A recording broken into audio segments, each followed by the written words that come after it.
18-19 বছরের একটি ছেলে হাঁক দিচ্ছে, চিনির মতো মিষ্টি নিয়ে যান, নিয়ে যান, হাফ কিলো মাত্র 100 টাকায়। তাকিয়ে দেখি ছেলেটি আপেল বিক্রি করছে স্টেশন রোডে। আমি ফল কেনার জন্য গিয়েছিলাম। মাঝে মধ্যে যে লোকটি থেকে ফল কিনে তাকে আর দেখতে পেলাম না, তবে ওই লোকটির জায়গাতেই এই ছেলেটি বসে আপেল বিক্রি করছে। আমার বাবার শরীরটা ভালো নেই, সেভাবে কিছু খেতেও পারছে না, তাই ডাক্তারবাবু বলেছেন প্রতিদিন একটা করে ফল খেতে। সে কারণেই ফল কিনতে আসা। ছেলেটির কাছে গিয়ে জিজ্ঞেস করলাম, ভাই, আপেল ভালো হবে তো? বাবু, চিনির মতো মিষ্টি, খেয়ে দেখুন, তারপর না হয় নেবেন।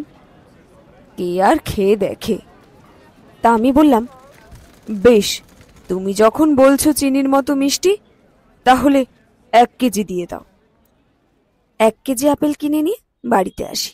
পরে আপেল খেতে গিয়ে বাবা বলল, ইস, কি সব আপেল এনেছিস, না আছে মিষ্টি, না আছে তার কোনো স্বাদ। তোমার শরীরটা খারাপ, তাই হয়তো মুখে ভালো লাগছে না।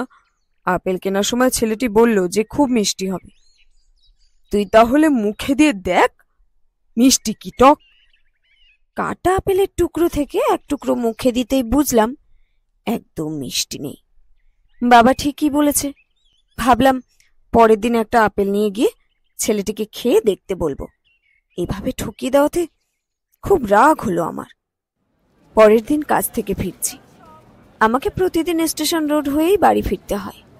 ভাবলাম বাবার জন্য ফল তো নিতেই হবে, ওই আপেলগুলো বাবা খেতে পারবে না, তাই অন্য দোকান থেকে নেব এবং ওই ছেলেটিকে 2-4 কথা শুনিয়েও দেব। আমাকে এভাবে মিথ্যে না বললেই পারতো, কিন্তু ফল কিনতে গিয়ে দেখি ওই ছেলেটি নেই। বুঝতে বাকি রইল না ছেলেটি তাহলে বেজায় ঠকিয়েছে সবাইকে। আগে কখনো ওকে ফল বিক্রি করতেও দেখিনি। উটকো ছেলে যত সব। মনে মনে আরো রাগ হলো। তারপর থেকে স্টেশন রোড হয়ে প্রতিদিনই গিয়েছি, ছেলেটিকে আর ফল বিক্রি করতে দেখিনি। সপ্তাহখানেক পরে কাজ থেকে ফিরছি, দেখি ছেলেটি আবার বসেছে। সেদিন আপেল নয়, বেদানা বিক্রি করছে। আমি কাছে যেতেই ছেলেটি বলল, ভালো বেদানা আছে বাবু, নিতে পারেন। একটু মেজাজে সুরেই বললাম, আমি বেদানা নেব না। সেদিন 1 কেজি আপেল নিলাম, তুমি বললে চিনির মতো মিষ্টি। একটা আপেলও মিষ্টি ছিল না। ওই রকম বাজে আপেল দিয়ে ঠকালে কেন? আমার কথা শুনে ছেলেটি চুপ করে আছে। চুপ করে থাকতে দেখে বললাম, তুমি কি সেদিন নিজে আপেল খেয়ে দেখেছিলে যে চিনির মতো মিষ্টি বলে দিলে? এইভাবে কাউকে ঠকাতে যেও না। না বাবু, আমি ঠকাতে চাইনি, বিশ্বাস করুন। আসলে আপেল একটু বেশি কিনে ফেলেছিলাম। বিক্রি করতে না পারলে অনেকগুলো টাকা লস হয়ে যেত। ওই দিন যদি সব আপেল বিক্রি করতে না পারতুম, অনেক বড় সমস্যায় পড়ে যেতুম, তাই মিথ্যে বলতে হয়েছিল। তোমার নিজের সমস্যার জন্য অন্যকে সমস্যায় ফেলবে তা বলে? তুমি জানো তুমি যেখানে বসে ফল বিক্রি করছো, এখানে অন্য একজন ফল বিক্রি করতেন। আমি ওনার থেকেই ফল নিতাম মাঝে মধ্যে। উনি কখনো আমাকে ঠকাননি। ঠিক বলেছেন বাবু, আমার বাবা খুব সৎ মানুষ। আমি জানি আমার বাবা কখনো কাউকে ঠকায় না। তোমার বাবা মানে? হ্যাঁ বাবু, আমার বাবাই এখানে বসে ফল বিক্রি করে। এখন বাবা অসুস্থ। সেদিন আমার অনেকগুলো টাকার দরকার ছিল।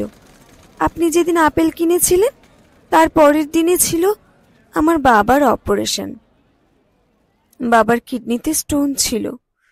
ডাক্তারবাবু বললেন অপারেশন করতেই হবে।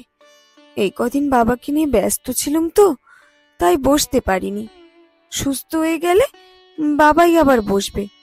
মিথ্যে বলেছে শুধু পরিস্থিতির চাপে। আমি সবটুকু শুনে কি যে বলবো তার ভাষা খুঁজে পাচ্ছিলাম না। আমি বললাম, তা বেশ করেছো, মিথ্যে বলেছ। এমন মিথ্যে তো কোনো দোষের নয়। তোমার জায়গায় আমি থাকলে আমিও তাই করতাম। আমি ঠিক করিনি, আমি জানি। আমি ভেবেছিলাম আমাকে তো কেউ চেনে না, তাই মিথ্যে বললেও কিছুই হবে না। আমি তো আর সবসময় ফল বিক্রি করব না, তাই ভাবলাম আমি মিথ্যে বললেও কি বা আসে যায়।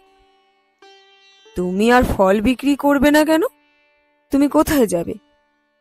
আমি কলেজে পড়ি যে, সামনে পরীক্ষা আছে।